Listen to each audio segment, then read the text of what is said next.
नीट बघून चाल ना. नीट बघून तू चाल. मास्क कोणाला दाखवतो रे? आमच्या समोर कोणाचा मास्क चालत नाही. आज जयंती आहे, तू उद्या भेट. मास्क काय राहतो ते तुला दाखवतो. उद्या काय दाखव. कसलं भांडण करताय तुम्ही?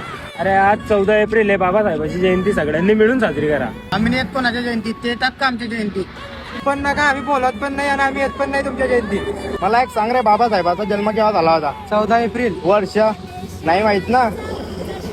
बरं आता तू सांग, छत्रपती शिवाजी महाराजांना पहिला किल्ला वयाच्या किती वर्षी घेतला होता? काय तर तुम्हाला त्यांच्याबद्दल सोशल मीडियावर व्हिडिओ पोस्ट करणे, एकमेकाला टार्गेट करणे, शिव शंभू शाहू फुले आंबेडकर यांना सगळ्यांना वाटून घेतला आहे. एक लक्षात ठेवा, शिवरायांनी कधीच जातीभेद केला नाही आणि बाबासाहेबांना कधीच त्यांच्या शिवविचारांचा विरोध केला नाही. शिवरायांना 18 पगड जातीला सोबत घेऊन हे स्वराज्य स्थापन केलं. बाबासाहेबांना शिवरायांच्या स्वराज्याचा विचार करून संविधान लिहिलं. शंभूराजांचा अंगरक्षक जेव्हा व्हायचा मित्र कोण होता माहितीये का? रायअप्पा महार. बाबासाहेबांचा पहिला पुतळा कोण उभा केला होता माहितीये का? भाई माधवराव बागल, मराठी. खेळ मांडलाय तुम्ही या मातीचा, लाज वाटली पाहिजे. बाबा जय शिवराय. जय भीम.